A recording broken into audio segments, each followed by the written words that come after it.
puso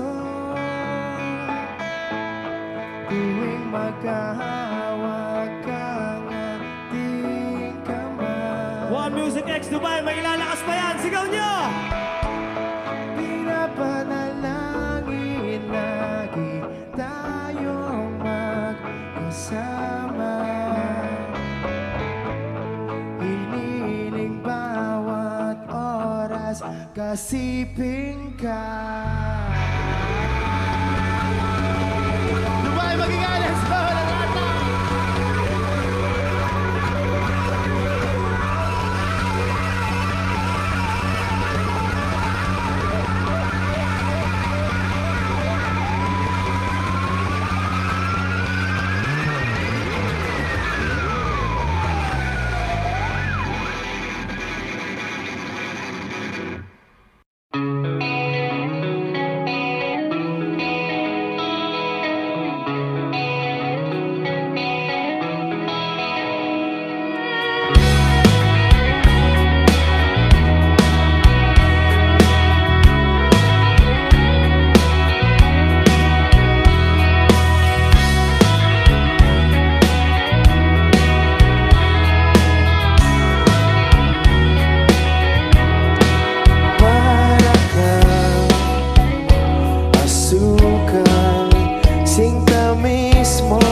To everyone present here tonight. My name is Yuyu and I will be your host for tonight. On behalf of the JPO family, we'd like to extend a warm welcome to everyone tuning in for tonight's broadcast. We hope that everyone is doing well and staying safe indoors. A friendly reminder to maintain good hygiene at all times and maintain social distancing when heading out. To anyone who's interested in sharing tonight's broadcast, a live feed is being shared on JPO YouTube channel.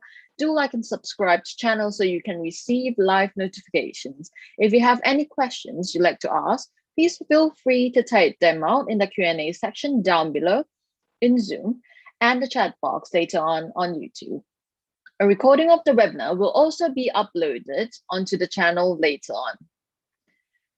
Praised for his lush, exuberant tones and ravishing lyrical moments, Antoni Josef Inacay is a gifted cellist born in Manila, Philippines. He began his studies at the age of 10 under the Philippine Research for Developing Instrumental Soloist Apprentice program based at San Scholastica's College, Manila, under the tutelage of Wilfredo Pasamba and Renato Lucas. He completed his bachelor's degree from the aforementioned school on full scholarship granted by the Batik Foundation and a recipient of the Sir Baptista Batik Certificate of Merit. His experience with ensemble playing started early. He was a member of the Asian Youth Orchestra in the 2001 and 2002 tours of Hong Kong, Malaysia, Singapore, the Philippines, China, Japan, and Taiwan. He joined the Southeast Asian Youth Orchestra and Wind Ensemble Workshop based in Thailand in 2005 and 2008. It was also in 2005 when he won the top prize at the Philippines National Music Competition for Young Artists. As an active chamber musician, he has collaborated with many musicians and also played in several masterclasses. He was also the principal cellist of the Manila Symphony Orchestra until 2004. Currently, he is a cello faculty at University of Santo Tomas and Philippine Women's University. As a cellist, he was featured by the Cultural Center of the Philippines Filipino Artists Series in Manila Chamber Orchestra's Young Artists Series. He was a featured soloist during the MSO's 2014 to 15 concert season and the University of Santo Tomas Symphony Orchestra in 2016, armed with passion to further express the cello's versatility. Mr. Inacay helped form and established an experimental alternative rock band called Silent Sanctuary, where he plays the cello and electric cello, increasing local fame and reputation with the youth resulted in invitations for them to play concerts all over the Philippines' major cities, schools, and events. With the band, he composed, arranged, produced, and recorded songs independently and with recording contracts under Universal Records, Philippines, Ivory Music and Video, and Dito Music. Tonight's interview features Andrew with his topic about how versatile can a cello be. As our JPO family attendees are mostly students ranging from primary school to college, their parents and their teachers, the sharing of knowledge and advice you have for all of us is invaluable and greatly appreciated. The JPO is very honored to have Andrew joining in as our guest for tonight. I hope that you will all join me in giving him a warm welcome. Welcome, Andrew. Hello, Hello. can you hear me? Yep, I can hear you. How are you tonight? I'm good. I'm good. I'm thankful to be here. Thank you, Yapling and Jesselton Philharmonic Orchestra for inviting me. And good evening to you, Suyu, right? Yep, Suyu. yep. All right, thank you. So, without further ado, thank you so much for joining in. And for today's interview, to start off today's interview, like, can you tell us about the video we had just watched just now? Yeah. Well, Yapling asked me to share some videos of what I do as a cellist, and so there's a time that I was a principal cellist for Manila Symphony Orchestra, and then at the same time the band was going on at the time.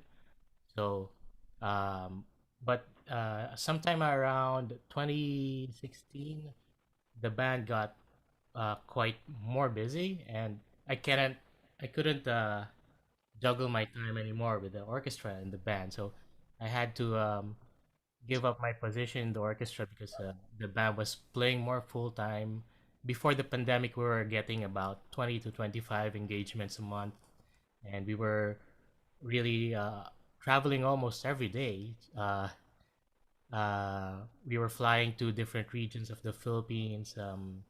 We even had in one of the videos we that was in Dubai. We had a performance in Dubai for the Filipino community there. Um, Mhm. we also had a performance in Singapore, and also we did a Canada tour in 2019. Uh, so those are the days that I can't slice myself in half so I can be in the orchestra and the band. Uh, so and then I was also given the opportunity to play solo with the orchestra, and um, there's also the Manila Piano Trio.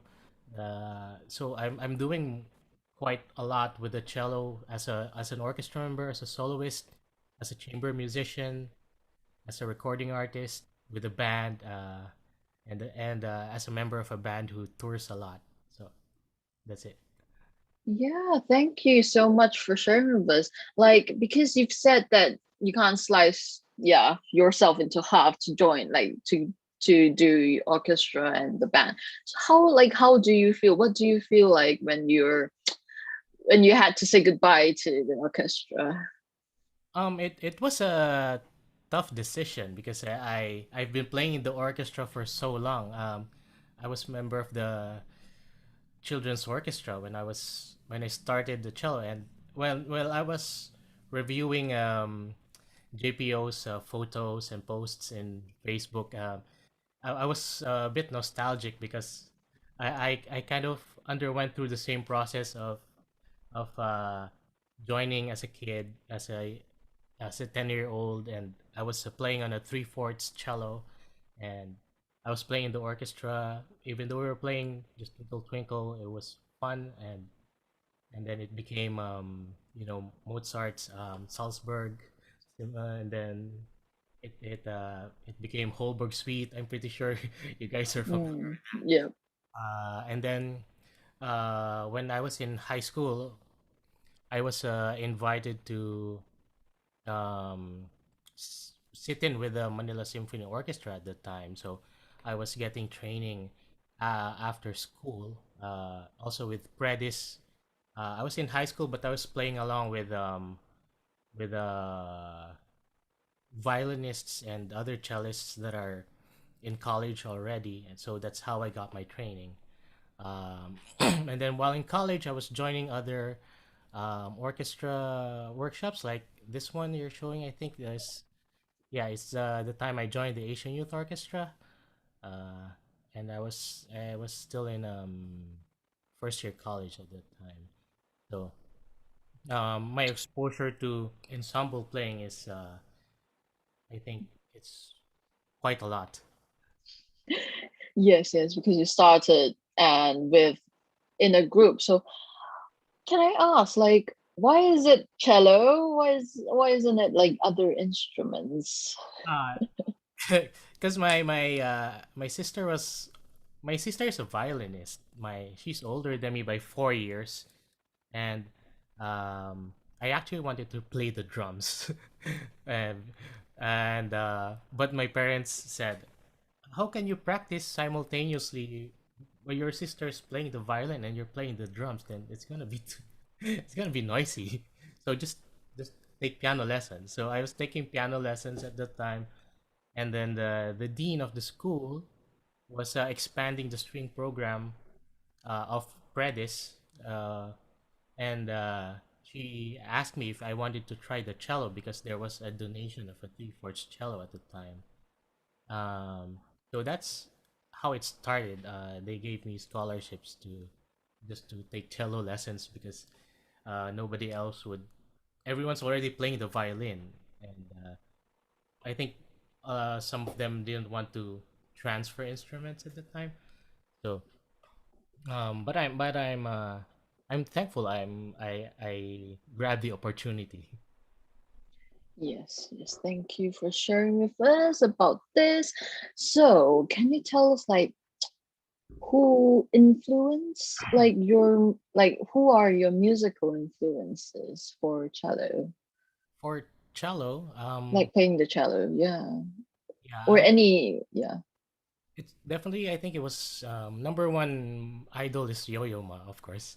Um, it was through him that uh, I he made us realize that the cello can be a flexible instrument. Because he had early recordings with Stefan Grappelli, a jazz violinist. So I Mhm. love that a lot.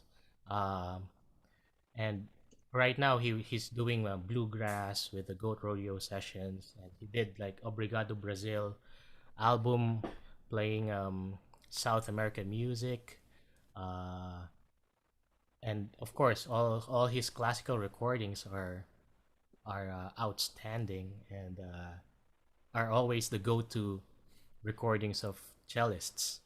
And with him, I was able to grasp a concept of a concept of sound that I love for the cello. It's always full. It's always musical, and it always has meaning, even if it's soft, even if it's loud, if it's even if it's just a short note. Every note has a meaning and a feeling. So I really looked up to him growing up, and while I was studying in abroad, I had the opportunity to watch him live, and that was my biggest fanboy moment in the classical music.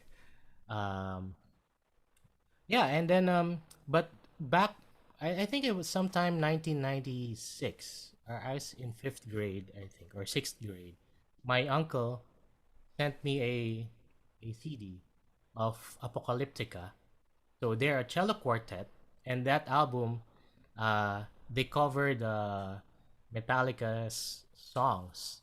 So there's that's a heavy metal band, and then uh, they're playing arrangements of their songs on the cello, and even though they recorded everything with acoustic cellos, it sounded really huge. It sounded big, and it sounded amplified, and I loved it so much.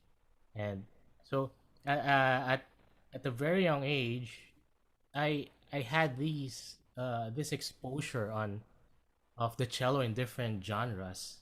And in high school, I was also playing in the school band, where we're playing we're playing the songs for the masses, but it's a live band.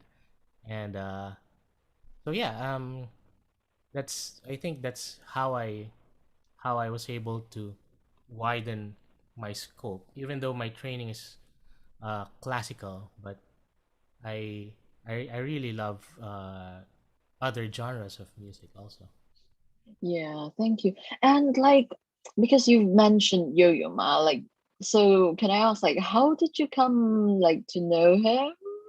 Well, I mean, we don't know each other personally, but Uh, I watched his concert uh, while I was a student there, uh, and it was with the Boston Symphony and Yo-Yo Ma playing Dvorak Concerto, and an opportunity that I was waiting for 2 years, and and thankfully it that opportunity came, and I got cheap tickets because I was a student.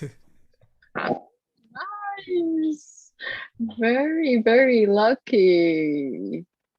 Yeah, and is there any like, can you tell us more about like the your exposure to a wide range of genres? Yeah, Genres. so during back in college, my classmate from high school, who was I was playing with the band, with the school band, um, he he called me up, and he invited me to jam with the newly formed band. And I I, I s- I said, well, I don't play anything else besides the cello. I can't. I mean, I play a little keyboard, I play a little guitar, but I can't perform with it. And he said, it's okay, just bring your cello and let's see what happens. So we did jam in the practice studio. We really didn't know what we were doing at the time. We were just covering songs that had strings recorded in them, like a band called the Goo Goo Dolls. There's a band called Creed. We were covering different songs that, as long as there's strings in it, we were trying to play through it and was jamming with them. And I was still using a an acoustic cello, and I was just wrapping a microphone in a towel and was placing it in between the tailpiece, just so I can get amplified properly. Um, so yeah, that and then through the years we were just writing songs, and we were having fun recording them, and during the time, the independent underground scene was very very supportive, and um, it was quite strange for them to see me go inside the bar and bring my hard case with me, and uh, the the other bands were staring and were asking me, "Oh, how many guitars do you have in that case? That's a very very nice case. How many? I think there are three guitars in that." And then I tell them, "Oh no, it's a cello," and they're like, "Oh, what's a cello?" Well, it's like a big violin basically. And you play it Yeah. down, and then we were just playing bar gigs. We were playing with friends, and even though it was just us, watching each other and supporting each other, it was fun to listen to each other's songs and listening to each other bands feedback, and they were giving us good feedback. We were giving them feedback on how we can improve on our songs and our sound on stage, and that's when I started to explore more on playing amplified. So from buying pickups for guitar that I was sticking on the cello, and then I was able to acquire a Yamaha silent cello back in the 2000s. Um, and that was okay. It went well with the band, and that's when I started exploring also on using guitar effects or bass effects that are mainly used by electric guitarists or electric bassists, and well, it's just sound Mm. passing through gadgets, and if a sound is being produced by an electric cello like that one, uh, then it's probably the same concept. So it that started a very very long journey on how I was discovering new sounds and new approaches and applications on how to play amplified cello. Mm. Yeah. So talking about electric cello, amplified cello, can you tell us more about like, is there like any differences, and why is it useful to be like to use an electric cello for your band? Or yeah, can you tell us like more about that? Yeah.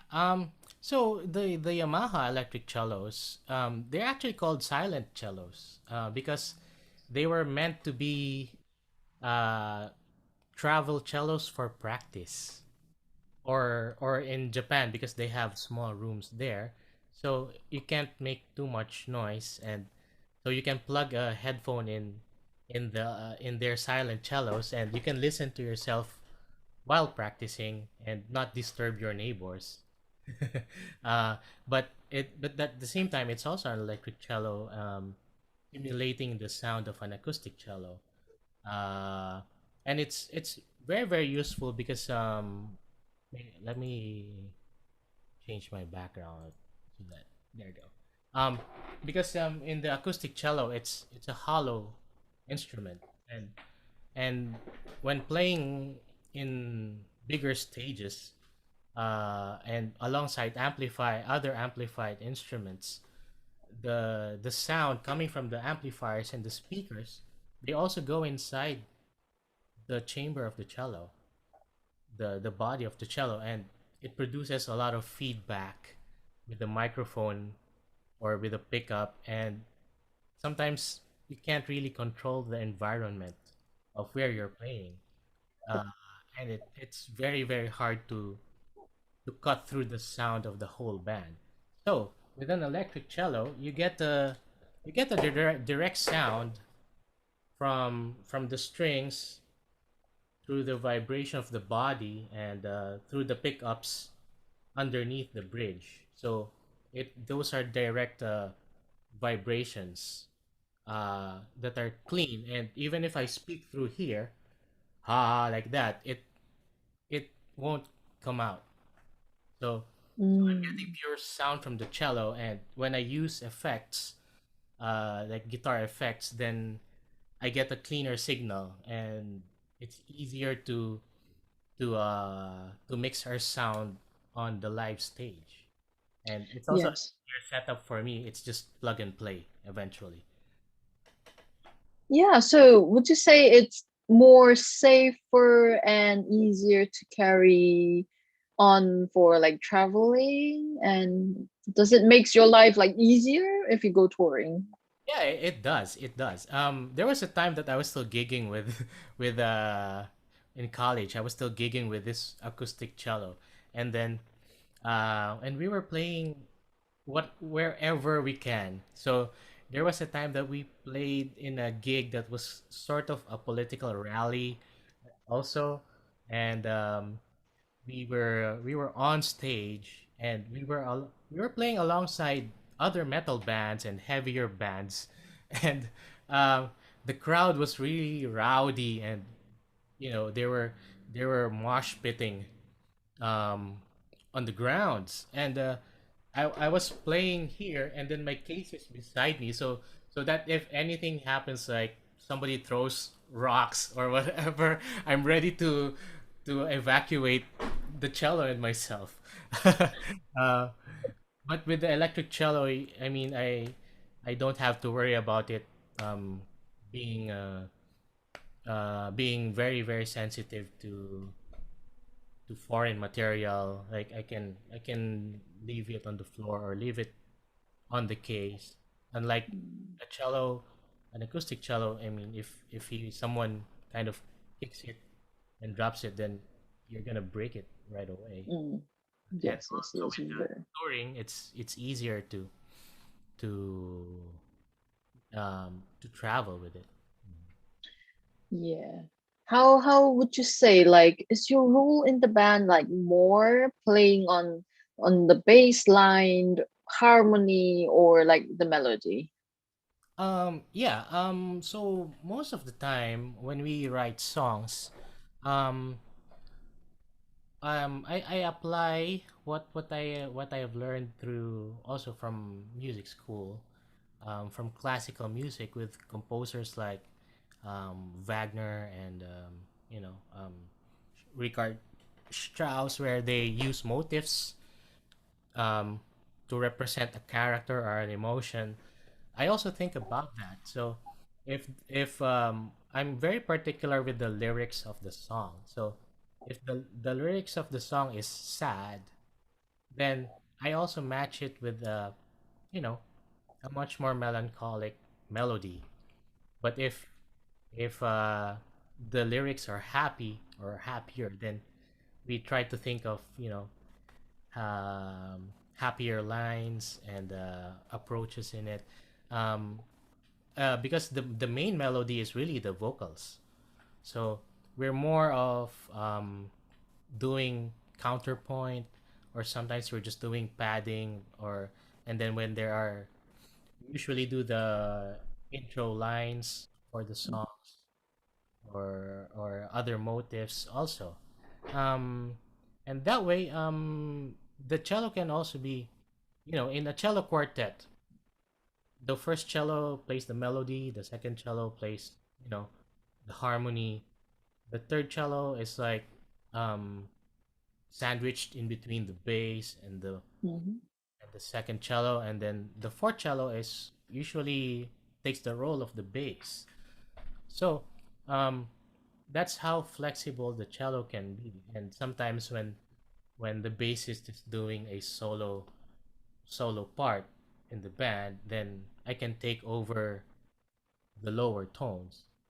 Mm. So I kind of switch from playing melodies to sometimes being the synthesizer of the band. Um, and I try to make the sound bigger and bigger. So the roles really switch, or sometimes we do counterpoints on the melody, something like that. So there's a lot going on in one song. It's not just this is my role, this is my only role here. Mm. Which is Yeah, yeah.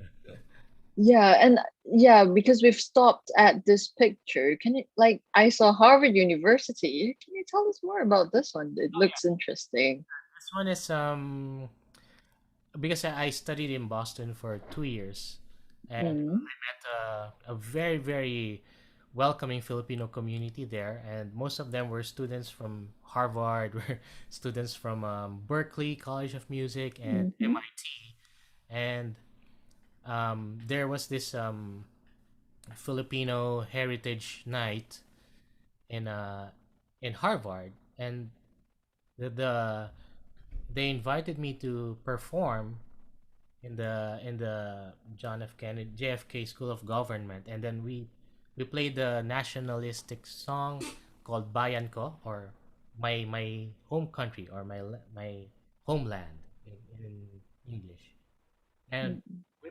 we performed it, and it was good. The Filipinos there really felt empowered, you know. Yes, yes. I can see that. We say Asian trend or like yeah, Yeah, yeah, yeah. like yeah, and yeah, like since we went to the next picture, how do you feel about playing with like if you're the only Asian and playing with other Western people? What do you feel about that?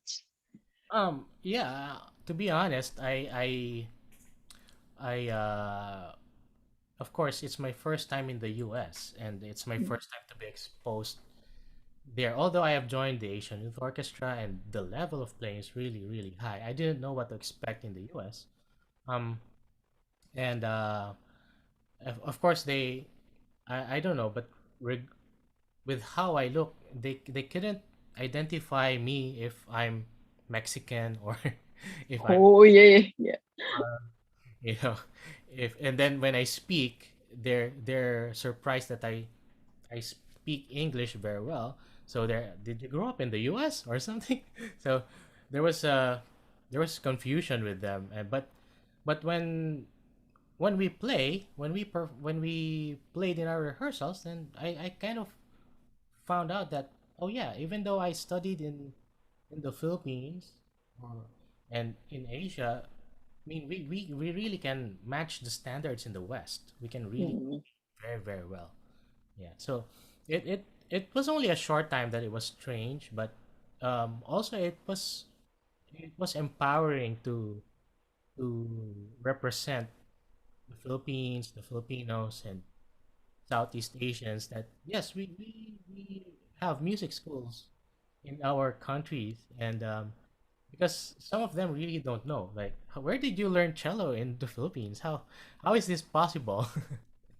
yes, yes. It's so like they don't know, and when we like go into another foreign country and they've not been before, I think it's a very it's a very proud we can be proud of it that we are representing Hmm. our country to go to other places or Western countries Yes.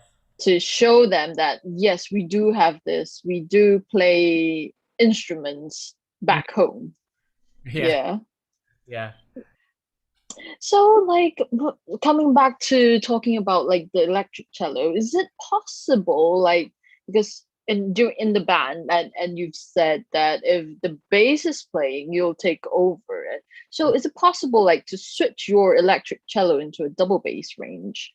Um, well, I have another cello that has 5 strings in it. So if when I use that, then I can play lower on the low F and up until low F. So it's almost matching the range of the bass. Yeah, it's even lower because bass, the lowest is E. So, Yeah, it's I'm like just a note short of the lowest note of the bass. So it can really switch and with our current bassist right now, he's also using a 6 string bass now, and I think we're it's something that I'm looking forward to explore more, because now he has higher range and I have a lower range here, so we can switch back and forth. But yes, there is there's a feature in this is a cello by Ned Steinberger. You can see there's NS there, NS, mm, and then there's a switch here. So when there's a you change the polarity of the orientation of the pickups, and um, when it's switched up here, it's more suitable for pizzicato or for plucking notes, for pluck notes. Then when you switch it in the middle or at the bottom, it's more for the bowed sounds. Yeah. So it's a very, very versatile instrument. Yes, very interesting.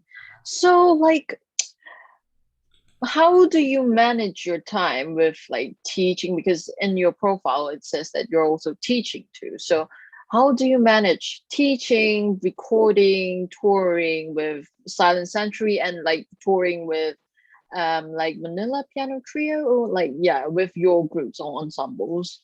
Mm-hmm. Um, I like I mentioned earlier, I had to choose between the orchestra and the band. Uh, that was a difficult decision, but the band always had the understanding and respect that I really love classical music. So um, with the Manila Piano Trio, we're not as regular because our pianist Mm-hmm. is based in Berlin. So we only have concerts when he comes to the Philippines for the for teaching the doctorate students in the Philippine Women's University. But we do prepare our repertoire ahead of time so that when we meet, uh, we already skip the process of learning the notes, but it's already playing.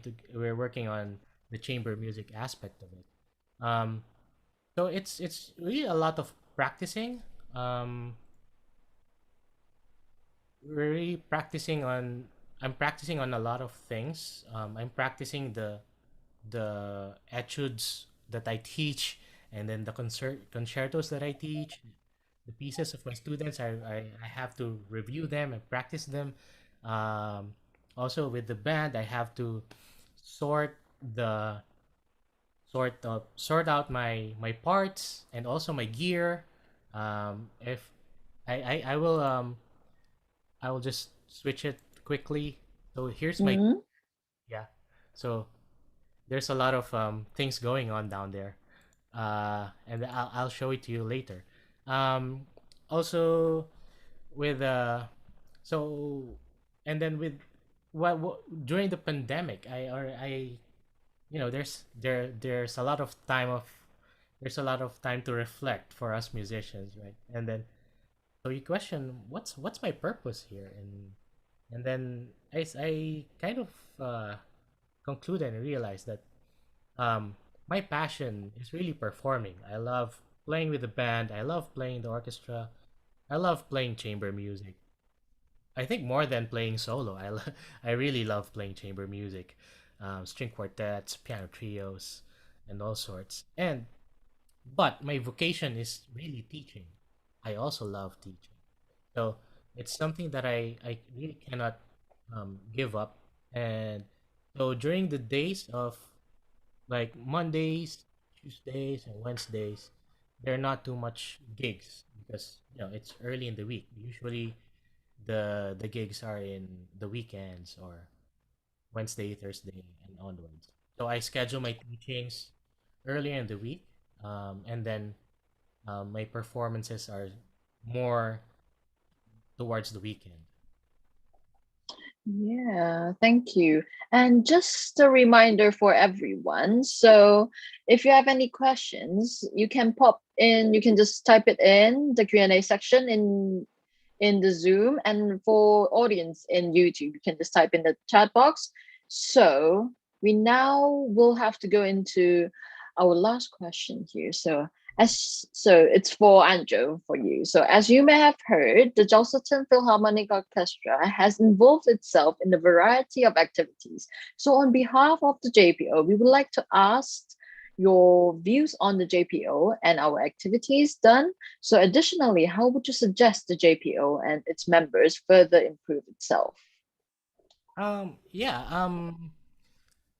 Well, as I said earlier again, when I was looking through your material online, it was nostalgic for me to see um, a lot of children playing violin and strings basically, for and it's really important to start from the grassroots because that's where you develop the culture of the group. Um, that's where you develop also good relationships with the other members as kids. I have some of a lot of my friends came from the childhood of playing together, and when you play music together, it's as intimate as it gets. It's as a musician, as a person, you're very vulnerable to each other because you're exposing yourself to the other musicians, and you create that kind of connection that even though you're not like really best friends uh outside of music, but in music, you know the people who you love playing with, right? You know it, and you want to keep on playing with them. You want to keep on um, establishing more connection, and um, I guess with uh, the JPO is really on the right track.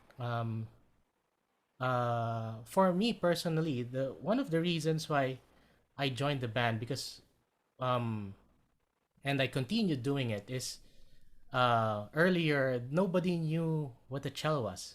Nobody was like, and even the other bands that we were playing at bar gigs with, and they came from, you know, kind of wealthy families, Mm. um, and then in inexpensive colleges and universities, but they were not aware of what cello is, and a lot of them think that it's only for the orchestra, it's only for classical music. So I realized that it's a good avenue for me to promote the instrument, because I was thinking that, of course, if I consider this as my career, then I have to create the audience for it. So if nobody knew what the cello was, then nobody's gonna want to listen, because what's it? What's a cello? You know. But with our music, with this, with Silent Sanctuary, and a lot of kids are listening to our music, and not only do they know what a violin is, but they are aware of what a cello is, and it's quite fascinating that um some kids just pick up the cello like you would pick up a guitar and try to play along our songs. And for me, that's very very heartwarming and very very humbling to have that kind of influence, and just to expose a lot of people, even in the furthest provinces of the Philippines, they know what the cello is. Because when they identify, when they watch our gigs for the town festivals or school, school events, they say, "Oh, you're the cellist of the band." So it now the cello has an identity, and if it's popular enough, then people will want to try it out. Yes, yes. And because like I think it will attract more like teenagers, like, and then when they get into like when they get to know cello, they might be able to try, and when they listen or when they join or go um attend a performance or an orchestra performance, then they might see the difference or the contrast between cellos in different places, either in orchestra or in the band. So I would say, yeah, it's good. And there was this one time where we were playing at a town fiesta. It's a festival, Mm. and the stage was, it was hosted by a kind of a popular radio station. who plays a lot of novelty songs. Mhm. So the stage was in the middle of a wet market, and and so we already have a few hits with the band at the time, and there were, in the wet market there are kids, running around quite dirty, you know, and then um they were like, or like on my right side, kids about 8 years old, 10 years old, and then they were talking amongst each other, and then one of the kids were trying to get my attention, and like, he was saying, brother, brother, like that, brother, isn't that the cello? He said, like, yeah, it's a cello. And then he was like telling his friend, I told you that's a cello. So it's it's one of the stories, moments that I won't forget, because I realized how much of an impact it's making with with simple people. Mm. If we take the music to their setting, then they'll appreciate the instruments more, Mm. and then maybe they'll discover classical music eventually. Yep, yep, yep. When we try to just shove them classical music, and then they identify it, socially, as they're not part of that social structure to be listening to it, then they're already afraid of it's too deep, it's too intimidating to listen to it. I don't understand classical music, but yeah. Yeah. Yeah, so thank you for sharing with us and your views on our activities. So now we're moving into the Q&A section. So let's see, what do we have? So, okay, from the Q&A here. So someone asked, what is the preset of your electric cello? Preset. Um, Mm. for If you mean about the instrument, then it's still your regular tuning. Um, so it's still a CGDA tuning. I can you hear me? Yep, yep, I can hear that. Yeah. So it's still C G D A. So Mm. here you have the volume. This is the bass EQ. So if I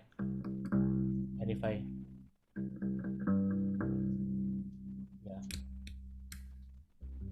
So here, and this is the treble knob.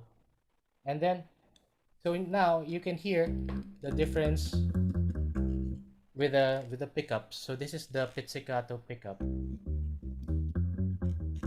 and then this is the more regular sounding cello. So Mm. the differences, right? And Yes, yes. so I like to use. I think I forgot my bow. I think the bow's here. Yeah, there you go. So yeah, it's still tuned like a regular cello.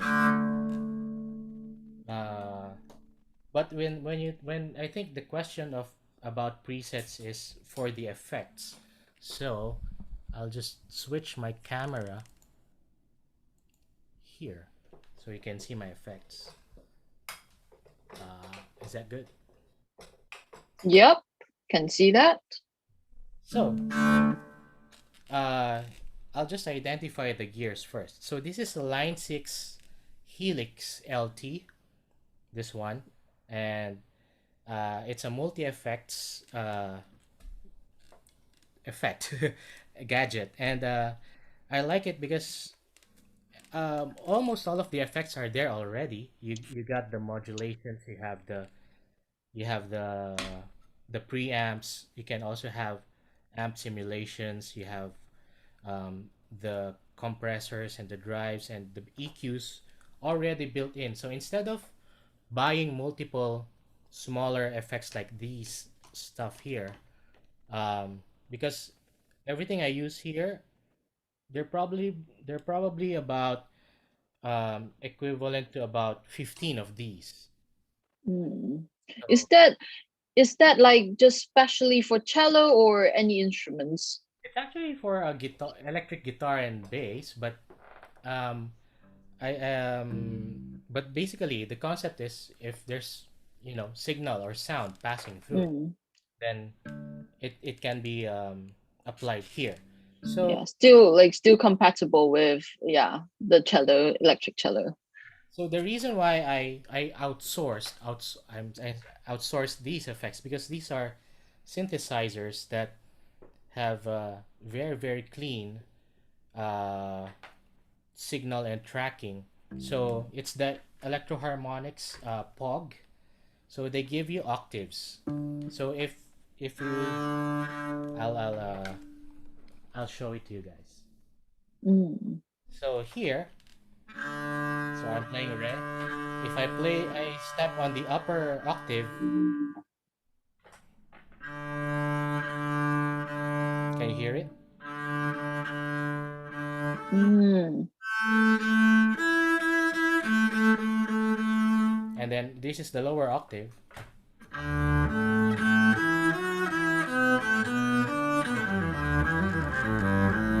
So now I'm sounding like an ensemble already. Yes, yes.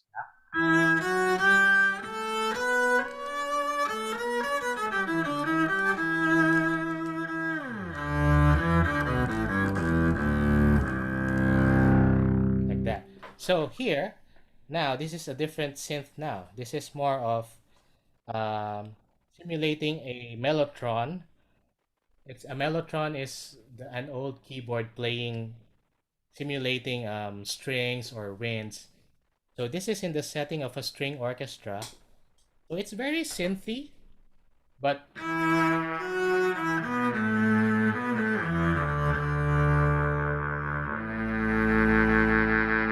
so it's like having more instruments uh, just with one instrument, just with the cello. Yes, yes. And then here I use a chorus effect just to blend things together.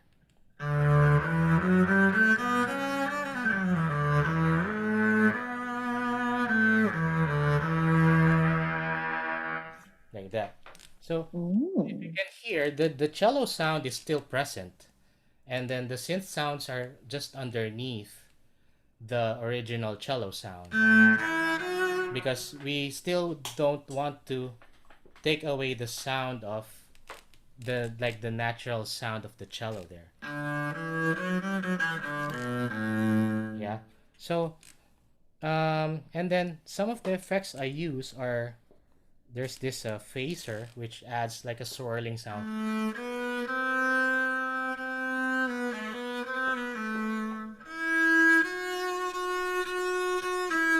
And then some reverb that adds a shimmer effect to.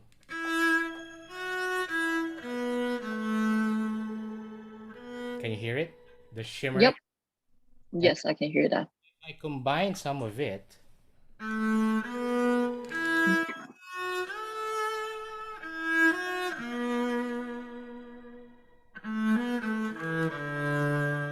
So it creates a bigger sound space. So it doesn't just sound like a cello, but there are other frequencies that I'm producing and feeling in for the band.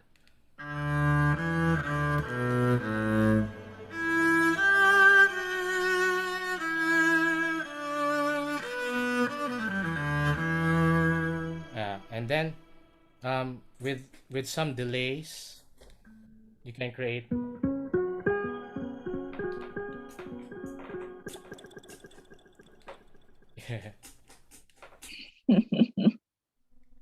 So this is the tap tempo button, so you can set the timing, and it will correspond to if it's Ah, like that. yeah.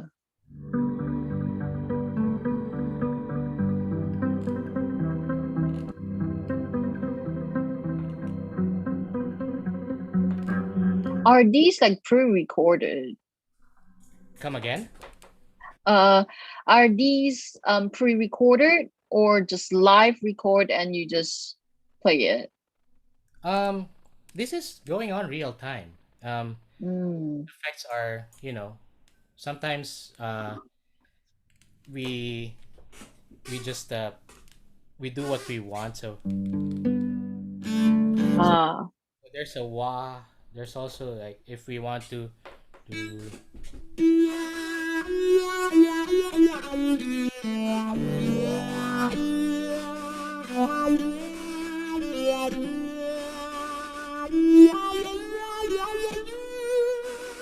So here, if I put in like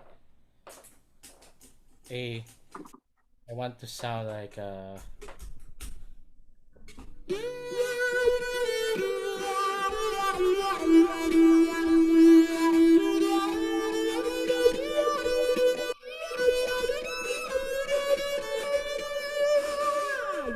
yeah. So there are a lot of things that can go on with it. Nice, nice. So there's someone asking because I think he's a student or yeah, or younger people because they say that my main problem in band playing is that during live performance I can't hear my cello because the band overpowers my sound. Is there like any tips? Because he's only using acoustic cello with a three circular passive pickup with double adhesive. Okay. Mm. With that, if you can get a keyboard amplifier for your monitor, that would be helpful. Or if you have an in-ear system, a wireless in-ear system, then you can use your headphones to like a personal monitor. So there are already a lot of available individual in-ear systems that you can really use, and it's very portable, um, and it's wireless also. So you can use any kind of earphones or headphones just so you can hear your own signal. And we discovered that during this pandemic season because we were doing a lot of live online gigs, and we there are no amplifiers, so we were just using in ears, and it was very very convenient because we can hear everything going on, and we can choose which instruments or which signals are louder or softer, and of course you can really isolate your own signal for yourself without disturbing Yes. the other members. Nice. So is like how much is your overall investment for your gears or the effects and everything? Yeah, it was I built it slowly, like because this model is at around $3,000 if you purchase it from the U.S. So, but I really started with yeah, the same with pickups, and then the Yamaha cello, and then when I had the opportunity to buy this one, then I I I pulled the gun, pulled the trigger, and then for the effects, yeah, it we here in the music community we call it gas or uh, gear acquisition syndrome. So, or sometimes we say gastos, meaning spend.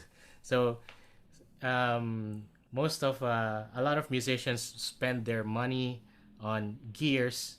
Like for example, this one is already at around $1,500 maybe. This one, the Mm. Helix, and then these two are running at around $120 each, and then this one is a bit more expensive. So it kind of adds up, but you don't have to buy everything at the same time. You just really need to buy what you need. For this one, I really had to come up with something that's plug and play. So all of my settings here are saved in a preset so that my EQ, my my preamps and everything, they're already balanced, and I don't need much from the sound engineer to refine my sound. By the time they plug their XLRs in this main gadget, Mm. everything's already tuned and balanced, and I'm already able to cut down from Yeah. the cut through the sound of the band. Yeah. Mm-hmm. So, um, there is so do you do like are all the music that the Silent Sanctuary played original? Are they like original compositions or just like arranged? uh yeah, they're all original compositions. We have a few projects where we did cover some classic Filipino songs, but mostly I would say 99% of our recordings are original music. And our vocalist is a fantastic composer. So it's Mm. also that's why I think a lot of people like the songs because it connects to the people, and the strings adds a different level of, I don't know if it's novelty or story to the songs that he composes, and it's interesting because so far we're the only band that has a cello in the Philippines, and I don't know in Malaysia, but I would love to hear what if you have other bands that feature strings there also. That would be nice. Yeah, nice. So to wrap up for tonight's Q&A, we have the last question here from Roni Ropel Music. So they are asking, Sir Anja, why do you have two POG pedals? Yeah, the pog pedals are. I have two pog pedals because um, both pedals have the ability to give you an octave up, like like here. So this is the octave up, and then there's the octave down. The thing is, I have to use two because I sometimes I only need the lower octave or I only need the upper octave, and if I only have one pedal, then I'll have to keep on reaching down and turning the knobs, and that would be very distracting for me also. Mm. It would be it's easier to just activate each with the foot switch. Nice, nice.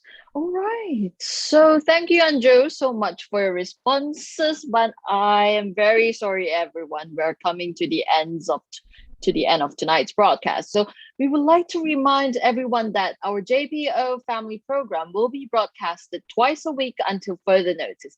Join us next time with our next guest as will be posted near the time. More details can be found on the JPO Facebook page, and a video recording of tonight's broadcast will also be available on the YouTube channel along with past webinars and the soon to be broadcasted interviews. So feel free to share the Zoom webinar registration link, JPO YouTube channel, and the JPO Facebook page with your friends and family. For our YouTube audience, if you're all enjoying our program, please show your support by pressing the like and subscribe button down below.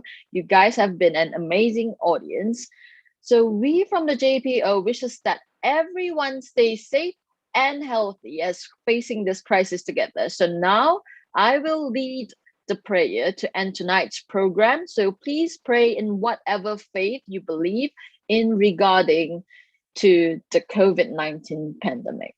So dear Heavenly Father, thank you for such a wonderful time. Please I pray that you bless Anjo abundantly in all his career and his music path, no matter now or in the future. So we pray that everyone's staying safe indoors during the pandemic and giving us strength to overcome during these difficult times. We pray for the frontliners and those who must travel to work or to school. As God, you provide protection and healthy bodies to fight this pandemic together. I thank you, Lord, for everything you provide. In Jesus' name, I pray. We pray. Amen. So thank you everyone for tuning in tonight. And thank you, Anjo, for sharing such a wonderful topic with us tonight. So we'll see everyone next time. Bye-bye. Bye. Thank you, Anjo. Bye. Thank you, JPO, for inviting me. Thank you, Yapling, for getting in touch with me with this so I can share a little bit of what I do. And we hope to, after everything, we hope to collaborate with JPO, hopefully in the future. Yes, no problem. Thank you. Thank you so much. Bye.